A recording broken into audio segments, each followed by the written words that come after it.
देखिए क्या करना है इसका बताइए, सिंपल से जवाब है, सुन लीजिए।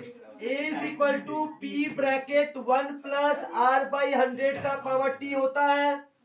सर 1000 रुपया दिया जाएगा P 1 प्लस आर बाई 100 का पावर 2 साल के लिए, हाँ या ना? ये बोला हुआ इक्वेशन। फिर एक इक्वेशन बोला है कि सर 1100 रुपया कितना P 1 प्लस आर बाई 100 का पावर 3 के लिए, किसके लिए? 3 के लिए। क्या मैं इसको तोड़ सकता हूं? 1100 is equal to P 1 plus R by 100 का square into 1 plus R by 100 कर सकता हूं इसको तोड़ के। इसके जगह मैं 1000 बढ़ा सकता हूं। 1 प्लस आर बाई 100 का 1, तो ये इसके नीचे भेज सकता हूं। 1 plus R by 100, 2 zero cut गया तो 11/10 is equal to 1 plus R by 100। तो 11/10 minus 1 equal to R by 100। LCM लेंगे 10, तो 11 minus 10 equal to R by 100। 1/10 equal to R by 100। R is equal to 100/10 कितना हो जाएगा? 10%। ये था आपको क्या फॉर्मूला वाइज लंबा तोड़ा हुआ। अब इसका शॉर्टकट बताएंगे जो एक झटका में आएगा। देख लीजिए, उतार लीजिए इसको। देखिए शॉर्टकट क्या बोलता है सर, ऐसा है, 1 साल के या 2 साल के बाद आपको पैसा इतना मिलेगा और 3 साल के अंत में इतना मिलेगा। अगर मैं बोल सकता हूं कि सर ये 1000 रुपया मेरा प्रिंसिपल है और ये मेरा 1100 रुपया अमाउंट है और टाइम सर 1 साल, 2 साल से 3rd साल के बीच में 1 साल हुआ, तो मैं इसको सिंपल इंटीग्रल निकाल सकता हूँ। S I is equal to क्या हो जाएगा? 1000 इंटू इसमें सिंपल इंटरेस्ट क्या हो जाएगा? 100 रुपया ना। रेट निकालना है, टाइम 1 साल बाई 100, तो 100 is equal to 1000 into R into 1/100। तो आर कितना हो जाएगा? 100 डिवाइड बाई 10 आ जाए 10%। तो इतना आपको समझ में आना चाहिए कि 2 साल के अंत में जो होता है वो प्रिंसिपल होता है 3rd साल के बिगिनिंग का। तो ये हो गया 1 से 1000 रुपया मेरा प्रिंसिपल, 1100 रुपया अंत 1 साल के अंत में मिल रहा है। तो 1 साल का टाइम है आपका 100 रुपया होने के लिए। 100 रुपया ब्याज, 1000 रुपया प्रिंसिपल। सॉल्व किए मेरा आंसर आ गया। कोई दिक्कत?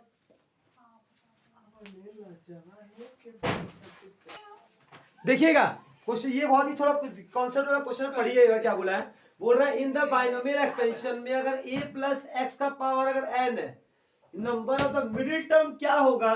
बिकम द 2 का मतलब 2 मिडिल टर्म आना चाहिए। 2 मिडिल टर्म कब आता है? जब अगर इवन होगा तब। इवन कब होगा सर? टोटल इवन होगा तब ना। अगर ये n का वैल्यू, ये नियम क्या होता है? अगर मान लो इसका पावर x प्लस a का पावर अगर 8 है तो टर्म कितना होगा? 9। टर्म कितना हो जाएगा? 9। हाँ 9 टर्म होगा तो उसका बीच का टर्म क्या हो जाएगा? हाँ 9 प्लस 1 5 एक ही टर्म आएगा ना। अगर ये ऑड होगा, अगर ये ऑड हो, लेकिन ये ऑड तो सर 1 भी होता है, लेकिन बोला है सर n अगर ऑड होना चाहिए बट ग्रेटर देन 2, 2 से बड़ा होना चाहिए, ऑड होना चाहिए। सर ये ऑड बोल सकता था यहाँ पे इवन, लेकिन यहाँ बोला सर ऑड तो 1 भी होता है, लेकिन वो 2 से बड़ा होना चाहिए। 3 हो तो भी चलेगा, 5 हो तो भी चलेगा। मतलब ये क्योंकि 2 टर्म कब आएगा? 2 टर्म जब आए जब टोटल आए नंबर टर्म क्या होना चाहिए? इवन। और टोटल इवन कब होगा? जब ये सर वैल्यू ऑड होगा तब। ये एग्जाम में आया हुआ है, बट बच्चा कन्फ्यूजन लिखिए क्या तो फॉर्मूला बता सब करने के लिए। एग्जाम में लॉजिक पूछ सकता है आपसे। तो इस एग्जाम में क्या होगा? तो यहाँ पर अगर ऑड होगा तभी ये ऑड के साथ 1 जोड़ा जाए तब ये इवन होगा। और इवन का फॉर्मूला होता है सर n/2 और n/2 प्लस 1 टर्म डिवाइड, ये 2 टर्म अलग होता है। ये कब करते हैं हम लोग?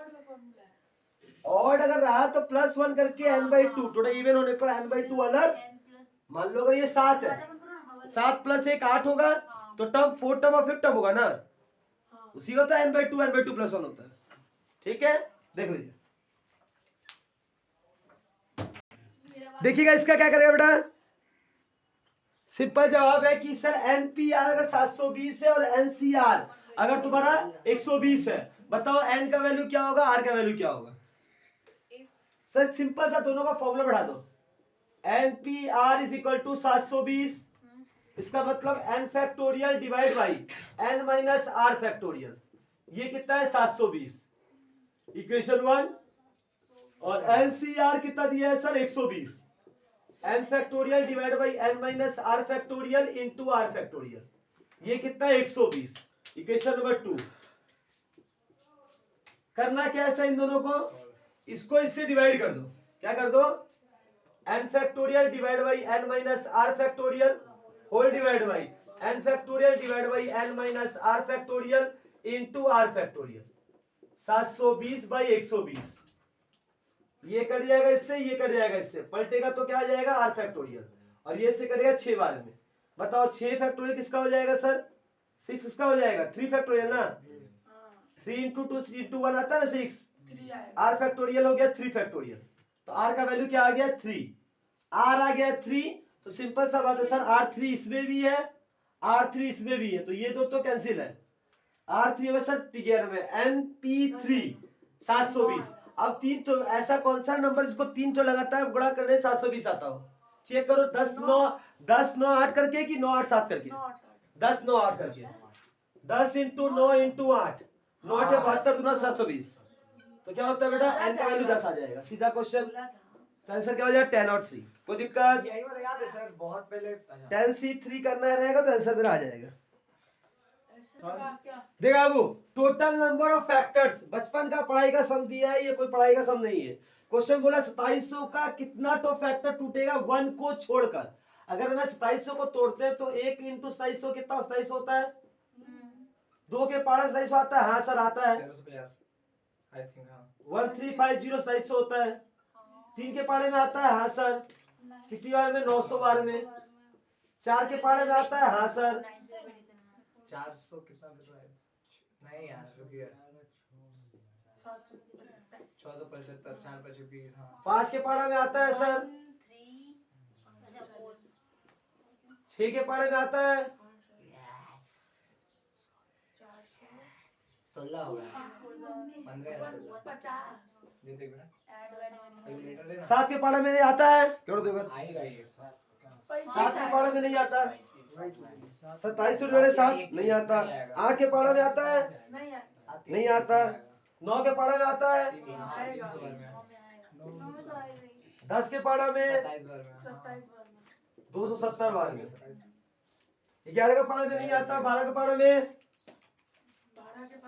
आता है। 12 का पौड़ा बोल,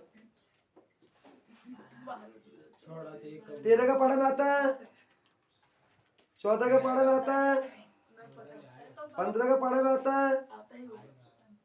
बस 15 लास्ट होगा शायद। 16 के पारे में आता है। इतना निकालना में तो फोड़ के चोक भाई, तो 17 का पारा में आता है। उसमें क्यों निकालेंगे? डायरेक्ट उससे डिवाइड करके 18 का पारा में आता है। लास्ट कितना में आता है? निकालेंगे, रुको ना, सबर करो। वैसे कर ही नहीं सकते बाबू, तुम जो बोल रहे हो। तो हम लोग कुत्ता काटे इतना देर से खड़ा होकर करते हैं। 20 के पारा में